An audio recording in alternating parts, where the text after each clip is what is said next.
बोलो सतगुरुदेव की जय।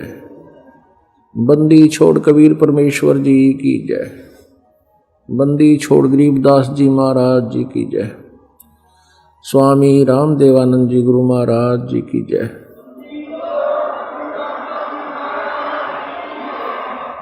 सर्व संतों की जय, सर्व भक्तों की जय, धर्मी पुरुषों की जय, श्री काशी धाम की जय, श्री छुडानी धाम की जय, श्री क्रोथा धाम की जय, श्री बरवाला धाम की जय। सत साहिब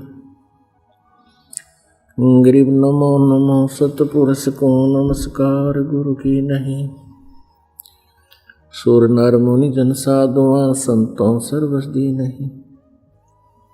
सतगुरु साहेब संत सब डंडो तम प्रणाम। आगे पीछे मध्य हुए तिनको जा कुर्बान। नराकार निर्विषम काल जाल भयभंजनम निर्लेपम निज निर्गुणम अकल अनुबेशुंदनम। सोहम सुरति समापतम सकल समाना निर्तल। उज्ज्वल हिरंबर हरदमम बेपरवा अथाह वार पार नहीं मज्जतम। गरीब दो सुमर सिद्ध होई गणनायक गलताना। करो अनुग्रह सोई पारस पद परवाना। आदि गणेश मनाऊं गणनायक देवन देवा। चरण कमल लो लाऊं आदंत करूं सेवा। परम शक्ति संगीतम रिद्धि दाता सोई। अवगत गुण अतीतम सतपुरुष निर्मोही। जगदम्बा जगदीशम मंगल रूप मुरारी। तन मन अर्पण शीसम भक्ति मुक्ति भंडारी। सुर नर मुनि जन ध्यावे ब्रह्मा विष्णु महेशा। शेष शेष मुख गावे पूज्य आदि गणेशा। इंद्र कुबेर सरीखा वरुण धर्म राय ध्यावे। समर्थ जीवन जी का मन इच्छा फल पावे। 33 कोटि आधारा ध्यावे से 88। उतरे भव जल पारा कट है यम की फांसी। 33 कोटि आधारा ध्यावे से 88। उतरे भव जल पारा कट है यम की फांसी। कर जोरूं विनती करूं धरूं चरण पर शीसे। गुरु जी राम देवानंद जी महाराज ने दियो नाम बख्शीश। गरीब नमो नमो सतपुरुष को नमस्कार गुरु की नहीं। सुर नर मुनि जन साधुआ संतों सर्वस्ती नहीं। सतगुरु साहेब संत सब डंडो तम प्रणाम। आगे पीछे मध्य हुए तिनको जा कुर्बान। नराकार निर्विषम काल जाल भयभंजनम। निर्लेपम निज निर्गुणम अकल अनुबेशुंधनम। सोहम सुरति समापतम सकल समाना निर्तल। उज्ज्वल हिरंबर हरदमम बेपरवा अथाह वार पार नहीं मज्जतम। गरीब दो सुमर सिद्ध होई गणनायक गलताना। करो अनुग्रह सोई पारस पद परवाना। आदि गणेश मनाऊं गणनायक देवन देवा। चरण कमल लो लाऊं आदंत करूं सेवा। परम शक्ति संगीतम रिद्धि दाता सोई। अवगत गुण अतीतम सतपुरुष निर्मोही। जगदम्बा जगदीशम मंगल रूप मुरारी। तन मन अर्पण शीसम भक्ति मुक्ति भंडारी। सुर नर मुनि जन ध्यावे ब्रह्मा विष्णु महेशा। शेष शेष मुख गावे पूज्य आदि गणेशा। इंद्र कुबेर सरीखा वरुण धर्म राय ध्यावे। समर्थ जीवन जी का मन इच्छा फल पावे। 33 कोटि आधारा ध्यान से 88 उतरे भवजल पारा कट है यम की फांसी। 33 कोटि आधारा ध्यान से 88 उतरे भवजल पारा कट है यम की फांसी। कर जोरूं विनती करूं धरूं चरण पर शीश। गुरु जी राम देवानंद जी महाराज ने दियो नाम बख्शीश।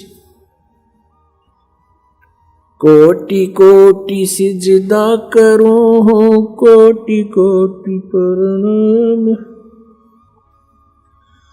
चरण कमल में राखियो मैं बांधी जाम गुलाम। कूता हूँ गुरुदेव का रामपाल दास का नाम। गले प्रेम की जेवड़ी जहाँ खेचो वहाँ जाऊं मैं। तो करो तो बावड़ू दूर दूर करो तो जाऊं। जो राखो तो ही रहूं जो देवो सो खाऊं। जय इब के सतगुरु मिले सब दुख आँखों रोए। चरणों ऊपर शीस धरूं कहूं जो कहनी हो। कबीर गुरु जी मिलेंगे पूछेंगे कुशलाती। आदि अंत की सब कहूं अपने दिल की बात। गुरु जी तुम ना भूलियो चाहे लाख लोग मिल जाएं। हमसे तुमको बहुत है तुमसे हमको नहीं। तुम्हारे विसारे क्या बने मैं किसकी शरण में जाऊं। शिव बिरंच मुनि नारदा तिनके हृदय न समाऊं। अब गुण किए तो बहुत किए करत न मानी हारे। बावे बंदा बख्श दियो बावे गर्दन उतार। अब गुण मेरे बाप जी बख्शो गरीब नवाज। जो मैं पूत कपूत हूँ बहुर पिता को लाज। मैं अपराधी जन्म का नख सिक भरे विकार। तुम दाता दुख भंजना मेरी करो समार। सूरत करो मम साइया हम हैं भव जल माई। आप ही बह जाओगे जो तुम न पकड़ोगे बाँ। बंदी छोड़ दयाल जी तुम तक हमारी दौड़े। जैसे कागज जहाज का अब सूजत और न ठोरे। परम पिता परमात्मा पूर्ण ब्रह्म सारी सृष्टि के रचनहार कुल मालिक कबीर देव जी कबीर साहिब जी ये हम सभी आत्माओं के एकमात्र पिता हैं। ये हमारे सृजनहार हैं। हम सभी आत्माओं के ये जनक हैं। ये हमारे मालिक हैं हमारे पिता हैं। हम सभी काल के जाल में फंसे हुए हैं। इस काल के लोक में हम रहते रहते असंख्य युग हो गए कष्ट उठातों को। और हम इस काल के दुखों को सहन करने के आदी बन गए, क्योंकि हम विवश हैं और इसी व्यवस्था को हमने अंतिम मान रखा है। और वेद ज्ञानहीन, तत्व ज्ञानहीन ऋषि संतों, नकली गुरुओं ने, इन झूठे ऋषि महर्षियों ने परमात्मा की परिभाषा अज्ञान आधार से हमें बता रखी है और हमें फाइनल कर रखा है कि जन्म और मृत्यु तो बनी ही रहेगी। इसलिए हमने ये स्वीकार कर लिया कि जन्म और मृत्यु तो सभी का होता है, क्योंकि गीता अध्याय नंबर 4 श्लोक नंबर 5 में स्वयं गीता ज्ञानदाता, जिसको हम सुप्रीम पावर माना करते थे, वो स्वयं कह रहा कि अर्जुन तेरे और मेरे बहुत जन्म हो चुके हैं, तू नहीं जानता मैं जानता हूं। इस तरह के इन मंत्रों से, श्लोकों से वो अज्ञानी ऋषि महर्षि गुरुजन हमें ये प्रमाणित कर देते थे, हमें संतुष्ट कर देते थे कि परमात्मा भी कह रहे हैं। गीता ज्ञान दाता ये कृष्ण जी को मान रहे थे और हम पहले अज्ञान आधार से श्री कृष्ण जी को सुप्रीम पावर माना करते थे। और गीता जी में लिखा कि अर्जुन तेरे और मेरे बहुत जन्म हो लिए, तू नहीं जानता। लेकिन ये अज्ञानी इन सदग्रंथों को समझ नहीं सके, जिस कारण से इन्होंने उन मंत्रों के विषय में कोई जानकारी नहीं दी, जिसके विषय में ये स्पष्ट किया हुआ है कि उस पूर्ण परमात्मा जो गीता ज्ञानदाता से अन्य है, उसकी सत भक्ति करने से जन्म और मृत्यु सदा के लिए समाप्त हो सकती है और उस सनातन परम धाम को ये साधक चला जाता है, जहां जाने के बाद फिर लौटकर कभी संसार में नहीं आता। वो अपने ही सदग्रंथों में विद्यमान है। श्रीमद् भगवत गीता अध्याय नंबर 15 के श्लोक नंबर 1 से 4 में स्पष्ट किया है कि तत्वदर्शी संत वो होगा जो उल्टे लटके हुए संसार रूपी वृक्ष के सभी पार्ट्स को बता देगा, उसके सभी विभागों को जानता है, जड़ से लेकर टहनियों तक। वो तत्वदर्शी संत होगा और उस तत्वदर्शी संत के प्राप्ति के पश्चात परमेश्वर के उस परम पद की खोज करनी चाहिए, जहां जाने के बाद साधक फिर लौटकर कभी संसार में नहीं आते। और उसी परमेश्वर ने जो गीता ज्ञान दाता से अन्य है, सब ब्रह्मांडों की रचना की है, अर्थात संसार रूपी वृक्ष की प्रवृत्ति उसी से विस्तार को प्राप्त हुई है। इन अज्ञानियों ने कभी नहीं बताया कि गीता अध्याय नंबर 18 के श्लोक नंबर 62 में गीता ज्ञानदाता कह रहा है कि तू सर्वभाव से उस परमेश्वर की शरण में जा, जिसकी कृपा से तू परम शांति को और सनातन परम धाम को प्राप्त होगा।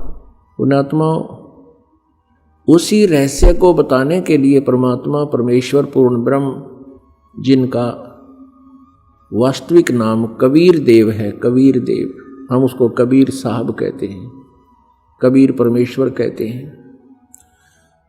वो परमात्मा स्वयं अपने सतलोक स्थान से, उस सनातन परम धाम से, जहाँ जाने के बाद फिर प्राणी जन्म मृत्यु में कभी नहीं आता, तो वो परमात्मा स्वयं वहाँ से चलकर गति करके आते हैं अपनी प्यारी आत्मा को, जो अच्छी आत्माएं हैं, जो ज्ञान ग्रहण करने योग्य होती हैं, उनको आकर के वो ज्ञान बताते हैं और उसको अपने से पूर्ण परिचित करा के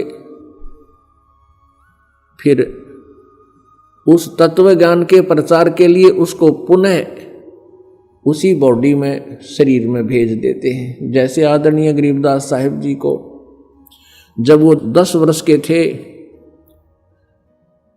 उनकी आत्मा को सतलोक लेकर गए प्रभु, अपनी सभी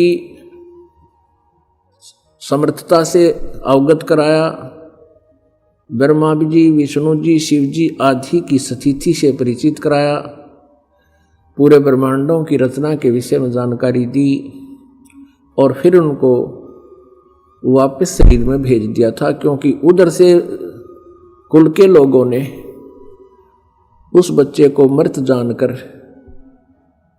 अंतिम संस्कार करने के लिए चिता पर रख दिया था।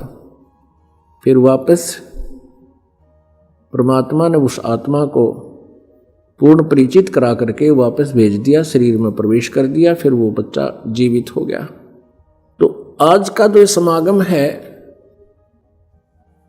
ये उसी उपलक्ष्य में, उसी खुशी में मनाया जा रहा है कि परमात्मा ने उस गूढ़ रहस्य को बताने के लिए, जो वेद और सदग्रंथों में, गीता जी में जो गूढ़ रहस्य छुपे हुए हैं उनको बताने के लिए परमेश्वर स्वयं ही धरातल पर अवतरित हुए, सह शरीर आए। ये वो शुभ महीना है, ज्येष्ठ मास, और ये आने वाली जो पूर्णमासी है अभी 4 दिन बाद यानी 15 जून की,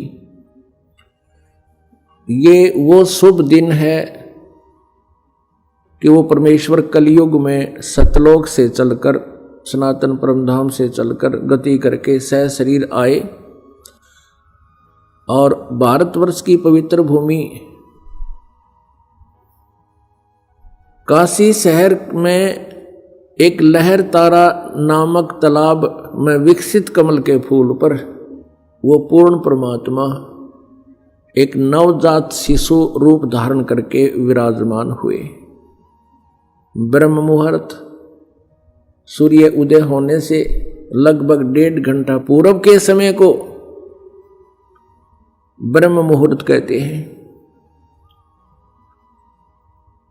उसी समय एक अष्टानंद नाम के ऋषि, वो वहां लहर तारा तालाब पर एकांत स्थान देखकर स्नान करते थे, और जैसा भी उनके पूज्य गुरुदेव स्वामी रामानंद जी ने जो साधना करने को बता रखा था, वह कुछ देर बैठकर वो सुबह सुबह भगवान का चिंतन भी किया करते थे। स्वामी अष्टानंद जी अपनी साधना करने की तैयारी में थे, स्नान कर चुके थे, आंखें खुली थी और ज्ञान मुद्रा में विराजमान थे। उन्होंने क्या देखा कि आकाश से एक प्रकाश पुंज आ रहा है। प्रकाश का एक गोला सा आता नजर आया। ज्यों ही ऋषि जी ने उसको ध्यान से देखना चाहा, अष्टानंद जी की आंखें चुंधी आ गई। वो उस तेज को, उसकी चरम दृष्टि सहन नहीं कर सकी, आंखें बंद हो गई। आंखें बंद हुई तो क्या देखा, उसमें एक नवजात शिशु का रूप दिखाई दिया। जैसे हम सूर्य की तरफ देखते हैं, हमारी ये चरम दृष्टि आंखें नहीं देख पाती, हम आंखें बंद कर लेते हैं या दूसरी साइड में कर लेते हैं, नीचे को कर लेते हैं, तो उसमें सूर्य दिखाई नहीं देता, सूर्य का आकार दिखाई देता, सूर्य का प्रकाश दिखाई नहीं देता, केवल सूर्य का आकार दिखाई देता है, एक गोला सा नजर आता है। इसी प्रकार अष्टानंद जी परमेश्वर के उस तेज पुंज को नहीं देख सके। पहले तो उसने देखा कि प्रकाश का कोई गोला सा आ रहा है, फिर आंखें बंद की, फिर दूसरी साइड किया, फिर इधर किया, क्या देखा कि वो नवजात शिशु का वो प्रकाश रहित रूप दिखाई दे रहा है। जैसे सूर्य को देखने के उपरांत उसका प्रकाश रहित आकार दिखाई देता है। और क्या देखता है अष्टानंद जी के वो प्रकाश एक कमल के फूल पर एकत्रित और अदृश्य हो गया। अंधेरा सा था, वो देख नहीं सका, लेकिन इतना तेज प्रकाश अपने आप गति करके आ रहा था, इससे वो अचंभित बहुत हुआ। और इस रहस्य का भेद जानने के लिए वो तुरंत उठकर अपने पूज्य गुरुदेव महर्षि रामानंद जी पंडित जी के पास पहुंच गया और अपने साथ बीती पूरी घटना का विवरण कह सुनाया। और पूछा, गुरुदेव ये मेरी कोई भक्ति की उपलब्धि है या कोई मेरा भ्रम है? ये कोई स्वप्न भी नहीं कह सकते, क्योंकि मैं जागृत और खुली आंखों देख रहा था। स्वामी रामानंद जी को जितना भी अध्यात्म ज्ञान था, उसके आधार से अपने शिष्य अष्टानंद जी की संतुष्टि करने के लिए उन्होंने कहा कि अष्टानंद, आकाश से जब ऐसे प्रकाश पुंज आते हैं तो वो कोई देव आत्मा होती हैं और स्वर्ग लोक से आते हैं, यहाँ किसी माँ के गर्भ में वो प्रवेश करेंगे और फिर जन्म लेंगे और अपना जिस उद्देश्य से वो आते हैं उस कार्य को वो फिर पूरा करेंगे। ऐसे लक्षण महापुरुषों के अवतरित होने के होते हैं। अब जैसा भी उस ऋषि को ज्ञान था, अपने शिष्य को संतुष्ट कर दिया और कहा कि अष्टानंद, तेरी कोई भक्ति की उपलब्धि नहीं है। उधर से क्या हुआ कि एक गौरी शंकर और सरस्वती नाम के पति पत्नी ब्राह्मण थे। भगवान शिव जी के बहुत उपासक थे, कट्टर समर्थक थे, इष्ट रूप में उन्हीं को मानते थे, अन्य किसी देव को वो पूज्य नहीं मानते थे। और निस्वार्थ वो भगवान शिव की कथा सुनाया करते थे, महिमा सुनाया करते थे। जो भी पैसा उनके पास आ जाता था कथा करते समय, तो अधिकतर वो धर्म में लगाया करते थे। उनका कोई संतान नहीं थी, विवाह को लगभग 20-25 वर्ष हो गए थे, उनके कोई संतान नहीं थी और संतान की चाह उनके हृदय में बहुत घनी थी। रह रहकर भगवान शिव जी से प्रतिदिन प्रार्थना किया करते थे। कुछ दिनों के बाद क्या हुआ कि जो काशी के अन्य ब्राह्मण थे, जो जनता से पैसे लेकर के उनको गुमराह करके पैसे ऐंठा करते थे, उनको लगा कि जो गौरी शंकर है ये निःशुल्क और निस्वार्थ भाव से जनता को कथाएं सुनाता है और काशी के लोगों की अधिक आस्था इस गौरी शंकर में होती जा रही है। इस कारण से वो ईर्षा किया करते थे, लोगों को कहा करते थे कि ये गलत है, ये झूठी कथाएं सुनाता है, उसमें बहुत से दोष निकालते थे। दूसरी तरफ मुसलमान बहुसंख्या में बनारस में थे, वो भी इस बात से परिचित थे कि काशी के अन्य पंडित गौरी शंकर से ईर्षा रखते हैं, वो इनके साथ नहीं है। और हिंदू धर्म का अत्यधिक प्रचार बनारस में ये गौरी शंकर कर रहा है, ये शिव जी का पुजारी है। तो उन्होंने ऐसा अवसर देखा कि अब न तो हिंदू गुरु इसके साथ हैं, उन्होंने अपना जल उस गौरी शंकर के परिवार के पूरे घर में छिड़क दिया। मुसलमानों ने झूठा जल करके सारा छिड़क दिया और जबरदस्ती गौरी शंकर और उसकी पत्नी को पिला दिया। इस दृश्य को वो ईर्ष्या करने वाले अन्य ब्राह्मण देख रहे थे, उनको पता चला। उसी दिन से उन्होंने गौरी शंकर और सरस्वती जी को अपनी बरादरी से निकाल दिया और कह दिया कि ये मुसलमान बन गए हैं, इन्होंने झूठा पानी पी लिया है, जबकि उनको बाई फोर्स पिलाया गया था। अब ऐसी स्थिति में गौरी शंकर ने मुसलमान धर्म को स्वीकार कर लिया, क्योंकि हिंदुओं ने उनका बहुत विरोध कर दिया और गंगा में स्नान करना भी बंद करवा दिया कि अब ये मुसलमान हो गया, ब्राह्मण नहीं रहा, हिंदू नहीं रहा। अब गौरी शंकर का नाम बदलकर नीरू रख दिया मुसलमानों ने और सरस्वती का नाम नियामत रख दिया, उसको नीमा कहने लगे और नीरू का नाम नूर अली रख दिया, उसको नीरू कहने लगे। लहर तारा नामक तालाब की स्थापना कैसे हुई? वो एक बहुत बड़ा गड्ढा था, लगभग सैकड़ों एकड़ में झील थी और गंगा का पानी लहरों के द्वारा ओवरटेक होकर ओवरफ्लो होकर,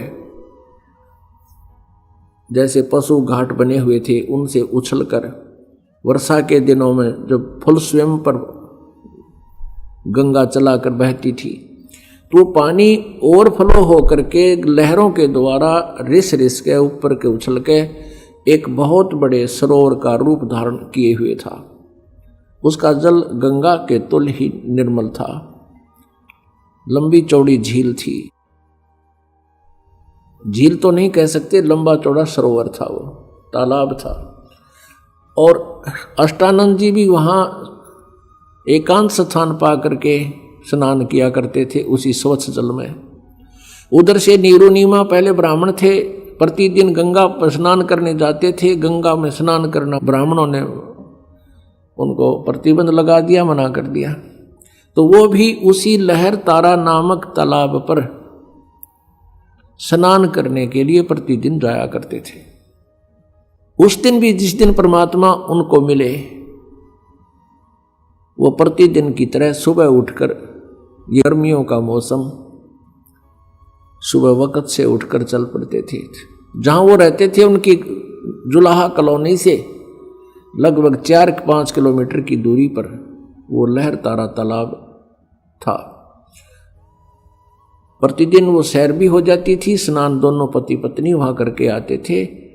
वो भले ही मुसलमान बन गए थे लेकिन भगवान शिव को नहीं भुला पाए थे।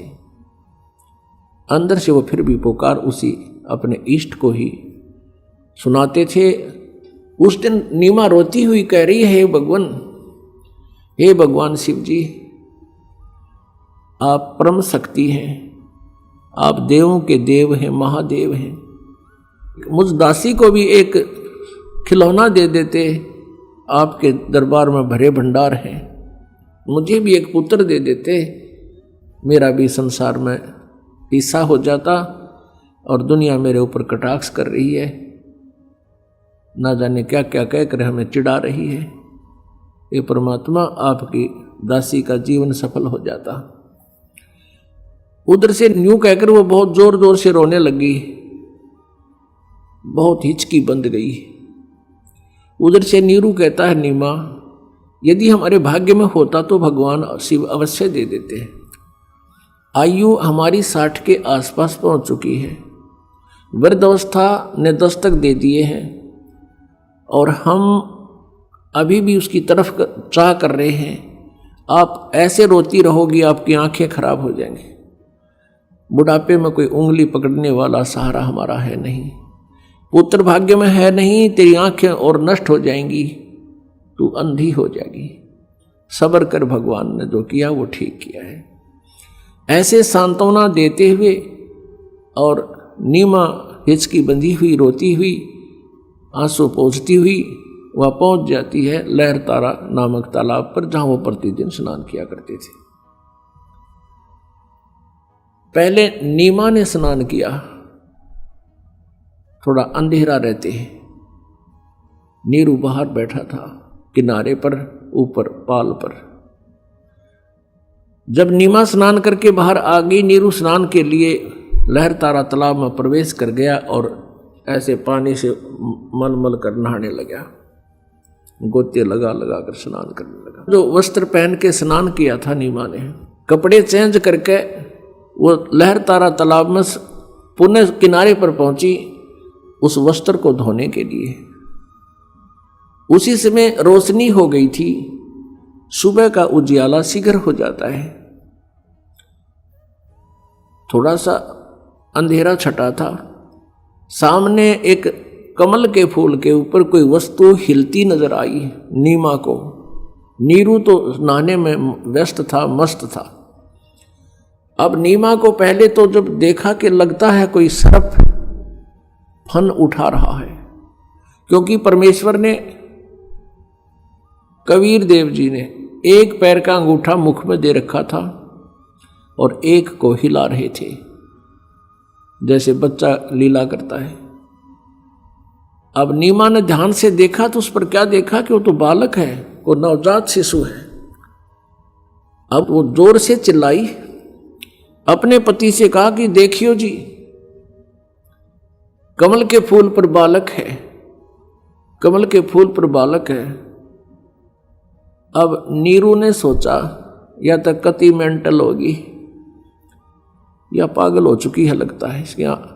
अब इसको जल के अंदर भी बच्चे दिखाई देने लगे। हे भगवान, हे अल्लाह, इसको सद्बुद्धि दो दाता। वो फिर चिल्लाई, वो कहने लगा तू चुप रह नीमा, मानती नहीं मेरी बात। यहां जल में कहां से बालक आवे थे। उसने फिर जोर से कहा कि देखना देखना वो डूबेगा बच्चा। अब जिधर वो हाथ कर रही थी, संकेत कर रही थी, उसी तरफ नीरू ने भी दृष्टि डाली तो देखा सचमुच एक बालक कमल के फूल। अब उसने आव देखा ना ताव देखा, एकदम आगे बढ़ा क्योंकि गहरे जल में गया और उठाकर उस बालक को कमल के फूल समेत तोड़ के ले आया, उठा लाया, अपनी पत्नी को थमा दिया। अब वो उधर से नीमा ने उस बालक को सीने से लगाया। पुण्यात्माओं, जिस परमात्मा की खोज करते करते हमने युग बीत गए और जिस परमेश्वर के गुणों को सुनकर हम गदगद हो जाते हैं और हमारे रोंगटे खड़े हो जाते हैं, उस परमेश्वर को उस प्यारी आत्मा ने पुत्रवत प्यार किया, सीने से लगा, मुंह चूम्या उस बालक रूप परमात्मा का और माथे का लावे, कभी सीने से लगावे, सौ शुक्र मनावे अपने शंकर भगवान की।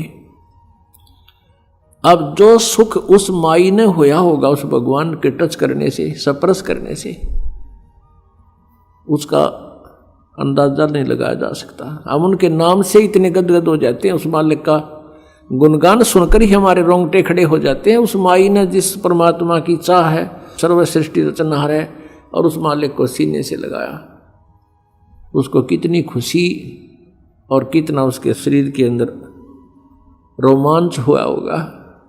उस सुख को वो माई ही वर्णन कर सकती है। उधर से नीरू ने सोचा कि पहले तो हम हिंदू थे, मुसलमान बना दिए, हिंदुओं से संपर्क रहा नहीं, मुसलमानों से अभी हमारी इतनी जानकारी नहीं, हमारे साथ कोई साथी नहीं है। और यदि हम इस बालक को लेकर जाएंगे और जनता को बताएंगे कि कमल के फूल पर हमें मिला, कोई विश्वास नहीं करेगा। उल्टा कहेंगे कि तुम किसी का बालक चुरा लाए हो, हमारी पिटाई भी कर लेंगे और मार मार कर हमारा हुलिया बिगाड़ेंगे और पूछेंगे बताओ किस बहन का तुम ये बालक उठा कर लाए हो, और हमसे बालक भी छीन लेंगे और नगर निकाला भी दे देंगे। ये सारा जुगाड़ सोचकर, सारे विचार लगा करके नीरू ने अपनी पत्नी से कहा, नीमा इस बालक को यहीं छोड़ दे, और उसको सारी स्थिति से परिचित करा दिया कि हमारे साथ ऐसा ऐसा हो सकता है। तो नीमा ने कहा, जी इस बालक ने ना जाने क्या जादू कर दिया मेरे ऊपर, मैं इसको त्याग नहीं सकती, मेरे बस की बात नहीं। इसने जो मेरे अंदर अट्रैक्शन पैदा कर दी, ये मेरे बस की बात नहीं, मैं मर सकती हूं। जैसे सर्प से कोई मणि छीन ले, वो फन पटक पटक कर मर जाता है। अब इसके बिछुड़ जाने से मेरी वही स्थिति हो जाएगी, मैं नहीं त्याग सकती। नीरू ने बहुत कुछ समझाया और प्यार दिया। वो कभी अपनी पत्नी को गुस्से से नहीं बोला था, क्योंकि वो समझता था कि ये पहले बहुत दुखी है, संसार के व्यंग सुन सुनकर ये दुखी है, ये निसंतान है, ये बांझ है, पता नहीं संसार कितने प्रकार से पीड़ित करता है। वो उसको बहुत प्यार देता था। वो एक पति का प्यार भी देता था और एक पिता का भी। तो उसने उस दिन कहा कि नीमा तू बहुत जिद्दी हो गई है, मेरा नाजायज फायदा उठा रही है, मैं तेरे को आज तक कभी गुस्से से भी नहीं बोला, तो इतनी जिद्दी हो गई है कि आगा पीछा नहीं देख रही है, और ये पिछला हमारा क्या हाल हो गया है, आगे और ना जाने क्या होगा। नीमा नहीं मानी। तो उस दिन पहली बार अपनी पत्नी की तरफ उसने थप्पड़ मारने के लिए हाथ उठाया, रोते हुए, आंखों में आंसू है। तब नवजात शिशु बोलते हैं परमात्मा कि नीरू, तुम्हारे लिए मैं आया हूं, मुझे घर ले चलो, तुम्हें कोई कुछ नहीं कहेगा। अब नीरू का हाथ वहीं का वहीं रुक गया और सोचा ये कोई फरिश्ता है, ये कोई सिद्ध पुरुष है, नहीं तो कमल के फूल के ऊपर बच्चा कैसे स्थिर हो सकता है। उसको फिर सारी बात याद आ गई कि ये कोई सिद्ध पुरुष है, सिद्धि वाला हंस है, भले ये बालक रूप में है लेकिन सिद्धि तो उसी तरह काम करती है, वचन से काम करती है। अब नीरू चुप करके आगे आगे चल पड़ा, पीछे पीछे उसकी पत्नी परमात्मा का शुक्र मनाते हुए और उस ओरिजिनल गॉड को साथ लिए हुए चल रही है, गोदी में लेकर चल रही है। उस कंप्लीट गॉड को, पूर्ण परमात्मा को गोदी में लिए हुए जा रही है। अपनात्मा जो ही नगर में पता चला कि नीरू को लहर तारा नामक तालाब पर कमल के फूल पर एक बालक प्राप्त हुआ है, और उस बालक को जो भी देखता था आश्चर्यचकित हो जाता था। इतना सुंदर शरीर, इतना कोमल शरीर, इतना हैंडसम वो बच्चा कभी कोई देखा ना सुना। उसका नूर आम बालक जैसा शरीर नहीं था, इतना नूर था उनके शरीर पर, इतना परमात्मा का सुंदर शरीर था। तो पूरी काशी में जैसे कहते हैं दावानल फैल जाती है, जंगल की आग बढ़ जाती है बहुत तेजी से। अब पूरी काशी नगरी उमड़ कर आन लगी, गीत गाते हुए, जैसे किसी का ब्याह में जाया करती पहले बहनें गीत गाती हुई, ऐसे झुंड के झुंड आ रहे हैं और वहां परमात्मा के दर्शन कर रहे हैं। कोई कुछ कह रहा है, कोई कहता ये तो भगवान शिव का स्वरूप है, कोई कहता ये तो विष्णु जी अवतरित हुए हैं, कोई कहता ये तो ब्रह्मा जैसे खूबसूरत हैं, कोई कहे ये देव है, कोई व्यक्ति कह रहा है कि ये तो कोई गण है, ये कोई भूत प्रेत है, बोलता भी है छोटा सा बच्चा। इस तरह की प्लस माइनस बातें सुनकर नीमा बहुत दुखी हो रही थी। कोई तो भूत कहे था, कोई प्रेत कहे, कोई भैरव बतावे, और कोई ब्रह्मा विष्णु महेश की आत्मा बतावे। आदरणीय गरीबदास साहिब जी ने जो परमात्मा से परिचित हुए थे, उन्होंने अपनी अमृतवाणी में परमेश्वर की वो सब लीला ज्यों की तो चित्रित की है। जैसे गरीबदास साहिब जी का जन्म सन 1717 यानी संवत 1774 में गांव छुडानी जिला झज्जर हरियाणा में हुआ, और परमात्मा का उसमें अवतरण सन 1398 में, सन 1398 में यानी संवत 1455 में, लगभग 300 वर्ष के बाद कबीर परमेश्वर जी पुनः मिले थे उस गरीबदास साहिब जी को। अभी आपको बताया कि सतलोक उनकी आत्मा को लेकर गए, वापस छोड़ा और उनको दिव्य दृष्टि दे दी, उनका ज्ञान योग खोल दिया। इस दिव्य दृष्टि की भी रेंज होती है। जैसे संजय को दिव्य दृष्टि दी थी वेद व्यास जी ने, दिल्ली में बैठकर वो कुरुक्षेत्र के मैदान में युद्ध देख रहा था, उसकी दिव्य दृष्टि की अक्षमता से केवल वहीं तक थी, उससे आगे और ऊपर वो कुछ नहीं देख सकता था। ऐसे जैसे ये दूरबीन होती है, इनकी क्षमता होती है, रेंज होती है, किसी की तो 2 किलोमीटर, किसी की 100 किलोमीटर आकाश के ग्रहों तक देख लेती है। तो ऐसे ही इन दिव्य दृष्टि की रेंज होती है। जैसे तुलसीदास साहिब जी जो तुलसी जी हुए, तुलसीदास जी, जिन्होंने रामायण को पुनर्चित्रित कर दिया लाखों वर्षों के बाद। इसी प्रकार अब तुलसीदास जी की भी जो दिव्य दृष्टि खुली थी वो केवल श्री राम जी के ही जीवन को वो चित्रित कर सके, और गरीबदास जी की जो दिव्य दृष्टि खुली थी उसकी रेंज वो पूर्ण परमात्मा द्वारा, उसकी वो पूर्ण परमात्मा दत्त थी, उसकी रेंज बहुत थी। करोड़ों अरबों वर्ष पहले के और भविष्य के सभी रहस्य उद्घाटन गरीबदास साहिब जी ने परमात्मा के बारे में अपने अमृत वचनों में किए हुए हैं। उसी आधार से गरीबदास जी ने परमेश्वर कबीर जी की उस समय हुई घटना, वो लीला सन 1398 से लेकर आगे तक, और उससे पहले परमात्मा कब कब आए थे और कैसे उनका अवतरण हुआ था, वो सब विवरण दिया। तो गरीबदास साहिब जी ने अपनी अमृतवाणी में बताया कि ना सतगुरु जननी जने उनके माना बाप, पिंड ब्रह्मांड से रहित हैं जहां न तीनों ताप। वो परमात्मा कबीर परमेश्वर जी हैं जो उनका जन्म किसी मां से नहीं हुआ।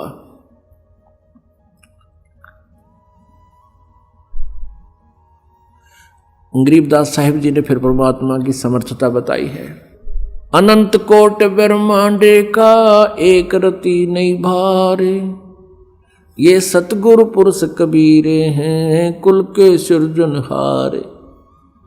अब गरीबदास साहिब जी ने परमेश्वर की आंखों देखी महिमा,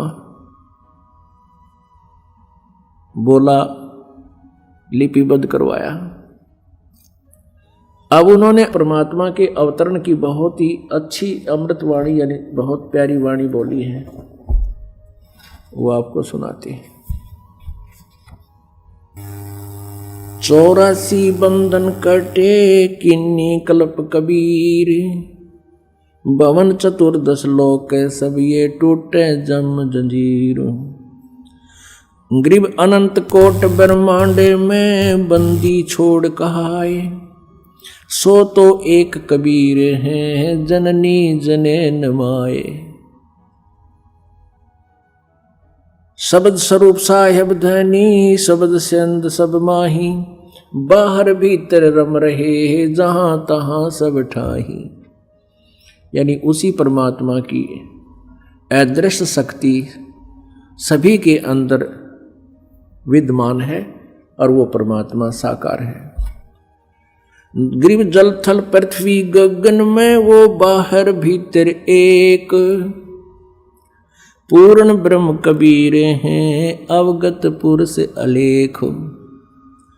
सेवक हो के अवतरे इस पृथ्वी के माही, जीव उदाहरण जगत गुरु हो बार बार बलि जाही। अब गरीबदास साहिब जी कहते हैं वो पूर्ण परमात्मा जल थल पृथ्वी गगन में बाहर भीतर एक, पूर्ण ब्रह्म कबीर हैं वो अवगत पुरुष अलेख। और वो किस उद्देश्य से यहाँ आए? सेवक हो के उतरे, एक दास बनकर कबीर दास नाम रखवाया। सेवक होकर उतरे, उतरे माने सशरीर आए, गति करके आए यहां पर। इस पृथ्वी के माही, किस उद्देश्य से? जीव उदाहरण जगत गुरु बार बार बलि जाही।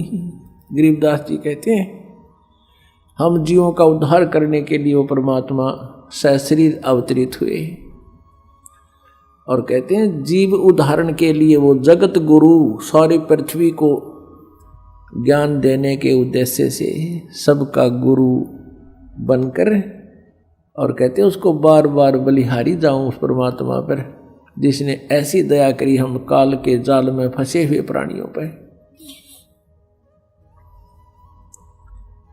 पुण्यात्माओं, ये काल कौन है जो गीता जी अध्याय नंबर 11 के श्लोक नंबर 32 में कहता है, मैं काल हूं और सबको खाने के लिए अब प्रवृत्त हुआ हूं। अर्जुन, तू ना युद्ध करेगा तो भी मैं इनका नाश करूंगा। तो वो काल कौन है? वो श्री कृष्ण काल नहीं है। श्री कृष्ण नहीं बोल रहे थे, श्री कृष्ण में एक भूत बोल रहा था, एक प्रेत की तरह बोल रहा था। कौन? ये ब्रह्म बोल रहा था, जिसको वैदिक धर्म वाले जिसको ब्रह्म कहते हैं, और संत मते को उसको ज्योत स्वरूपी निरंजन कहते हैं, काल निरंजन भी कहते हैं। वो गीता जी अध्याय नंबर 4 के श्लोक नंबर 5 और 9 में कहता कि अर्जुन, मेरे जन्म और तेरे जन्म मृत्यु बहुत हो लिए और मेरे भी बहुत हो लिए, तू नहीं जानता मैं जानता हूं। फिर कहता कि अर्जुन, मेरे जन्म और कर्म अलौकिक हैं। अब उसके कर्म न्यों अलौकिक हैं कि मैं कभी किसके सामने नहीं आता। गीता जी अध्याय नंबर 7 के श्लोक नंबर 24-25 में गीता ज्ञानदाता यो काल श्री कृष्ण में बोल रहा है। ये कहता है कि ये बुद्धिहीन जन समुदाय, ये सामने खड़े लोग मुझे कृष्ण मान रहे होंगे। I am not Krishna. मैं कभी व्यक्ति रूप में किसी के समक्ष प्रकट नहीं होता, मैं कभी किसी के सामने एज इट इज नहीं आता, मैं अपनी योग माया से छुपा रहता हूं। ये मेरा घटिया नियम है, अवय अनुतमाम, ये मेरा अटल घटिया नियम है। तो वो कहता है इसी आधार से मैं किसी के सामने नहीं आता। तो ऐसे जन्म और कर्म अलौकिक हैं। कर्म तो ऐसे अलौकिक हैं कि वो किसी में प्रवेश करके और जो करना कराना है वो कर देता है, और भला बुरा जिसके अंदर वो प्रवेश करके करता है इस क्रिया को, उसी के निमित्त हो जाता है। जैसे एक बार गंधर्वों का और नागों का आपस में झगड़ा हो गया। गंधर्वों ने नागों को हरा दिया। नागों ने फिर प्रार्थना की, भगवान की स्तुति की।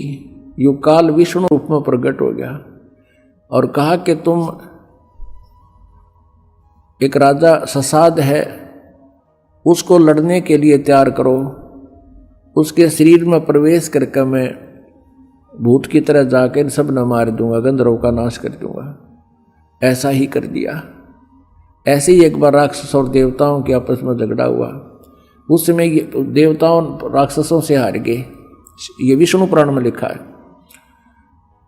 तो देवताओं ने फिर प्रार्थना की, काफी दिन तक तप किया, फिर विष्णु रूप में यह काल प्रकट हो गया, विष्णु जी के रूप में, और कहा कि मैं तुम्हारी सब स्थिति से परिचित हूँ। तुम प्रकुत्स नामक उस राजा को लड़ने के लिए तैयार करो, मैं उसके शरीर में प्रवेश करके सबको मार दूंगा, हरा दूंगा। ऐसा ही कर दिया। तो ये काल है। जब महाभारत के युद्ध में श्री कृष्ण जी बिल्कुल रुचि नहीं रखते थे युद्ध करने और कराने की, क्योंकि उन्होंने स्वयं भी कह दिया था मैं हथियार नहीं उठाऊंगा, और 3 बार शांति दूत बनकर गए थे कि तुम युद्ध ना करो, कौरव पांडव अपना प्यार से सुलझा लो।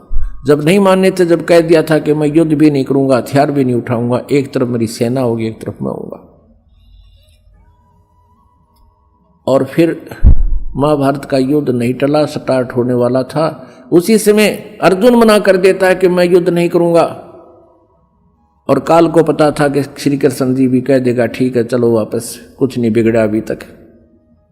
उसी समय ये काल प्रवेश कर गया श्री कृष्ण जी के अंदर। ये 21 ब्रह्मांड का स्वामी जिसने हमें यहाँ फंसा रखा, धोखा दे रखा है, अपने उल्लू सीधा करता है। 1 लाख मानव शरीरधारी प्राणियों को नित्य आहार करता है, खाता है। उस उद्देश्य से इसने वो जुल्म करवाना था और हमें यहाँ फंसा के रखना है। तो इसी उद्देश्य से उसने ये सब जुगाड़ जोड़ रखा। तो ये कहता है कि मेरे जन्म और कर्म अलौकिक हैं।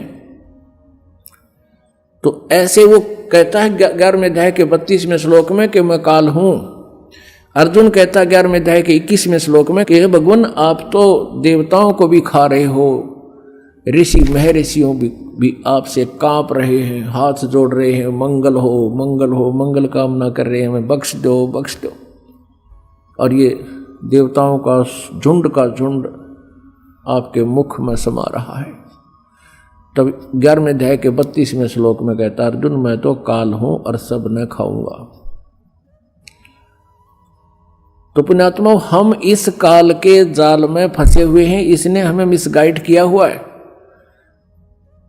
और 1 लाख मानव शरीरधारी प्राणियों के आहार करने का इसको श्राप लगा हुआ है, क्योंकि इसने सतलोक में उस शाश्वत स्थान पर सनातन परम धाम में जब हम सभी थे और ये भी था, वह एक भयंकर गलती की थी और हमने भी इसका अनुसरण किया था।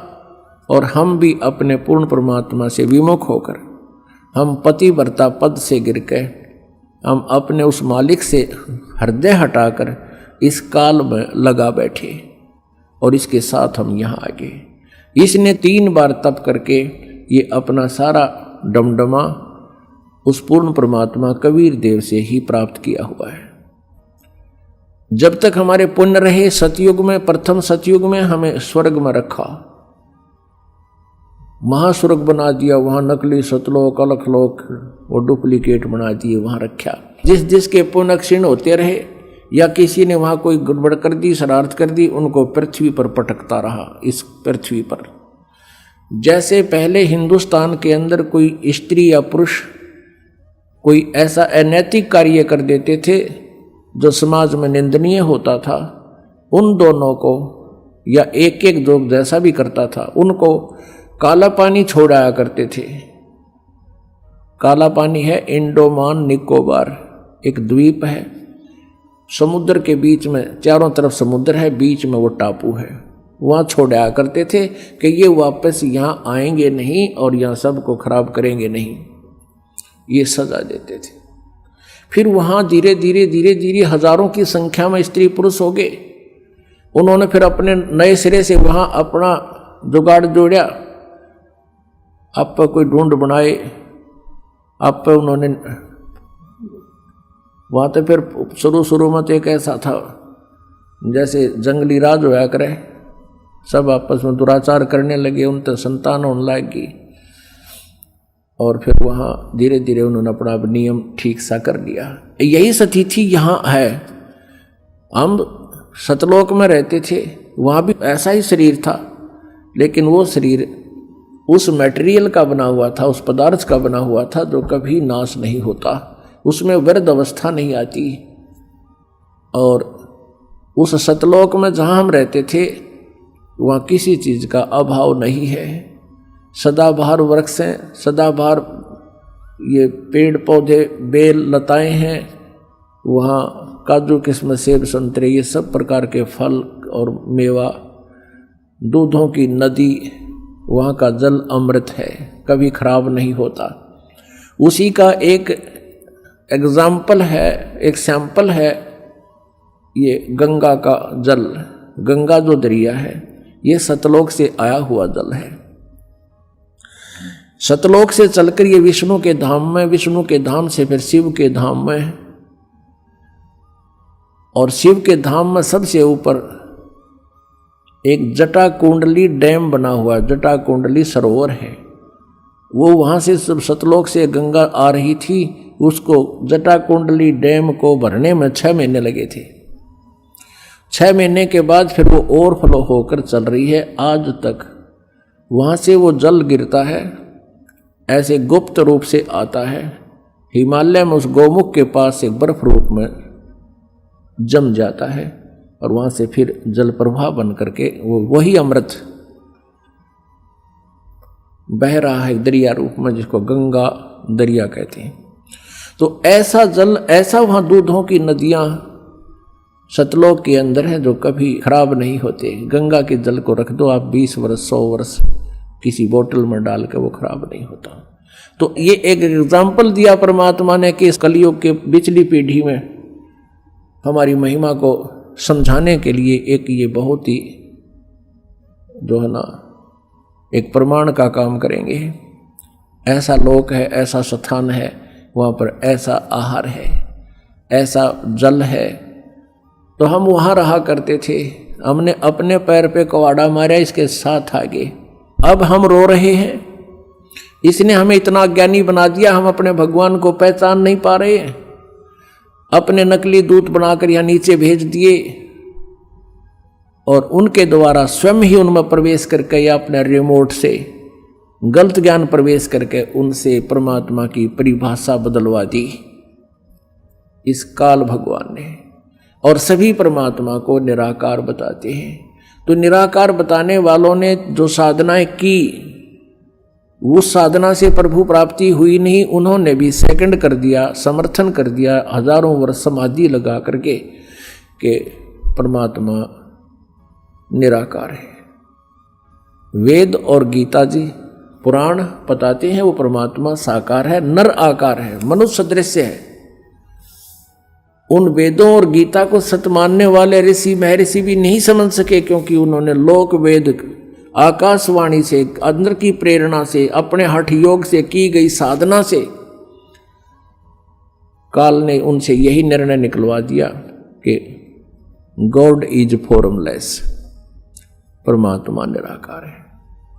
जबकि वो पढ़ते हैं, विद्वान पुरुष थे, संस्कृत जानते थे, पढ़ते भी थे, लेकिन उस अज्ञान के आधार को उन्होंने लोक वेद को मुख्य रखा। सदग्रंथों को भी वो मानते थे, ये भी मान्य है। लेकिन उन सदग्रंथों को अब इस दास पर कृपा हुई परमात्मा की देखा, उस परमेश्वर ने इस दास का ज्ञान योग खोल दिया। अब हम इधर से तो हिंदू धर्म को मानते हैं, हिंदू धर्म को मानते हैं तो हिंदू धर्म के हमने सदग्रंथों को भी मानना ही पड़ेगा, क्योंकि कोई भी प्रचार किसी देव का जो भी हमें सुनने को मिला, उन सुनाने वालों ने यही कहा कि हम शिव पुराण में ऐसा लिखा वहाँ से सुना रहे हैं, गीता जी में ऐसा लिखा है उसको वहाँ से सुना रहे हैं, शिव विष्णु पुराण में ऐसा लिखा है, दुर्गा पुराण में ऐसा लिखा है और वेदों में ऐसा लिखा है। तो उस समय हम सभी अशिक्षित थे, जनता अशिक्षित थी और संस्कृत भाषा के ग्रहण करने का, शिक्षा ग्रहण करने का एक ब्राह्मण वर्ग को ही अधिकार था। ऐसा नियम बनाया हुआ था कि ब्राह्मण विद्या ग्रहण करेंगे और बाकी 4 वर्ण बना दिए थे, वो अपना अपना कार्य अलग करेंगे। इस आधार से अन्य जनता शिक्षा ग्रहण नहीं करती थी। तो इन शिक्षा ग्रहण करने वालों को, यानी संस्कृत भाषा के जानने वालों को वेदों का ज्ञान नहीं था। संस्कृत भाषा जरूर थी, पढ़ लेते थे, लेकिन वो समझ नहीं सके। वेद पढ़े पर वेद न जाने, ये बच्चे पुराण 18। जड़ को अंधे पत्ते खोआवे, ये भूल गए सिरजनहारा।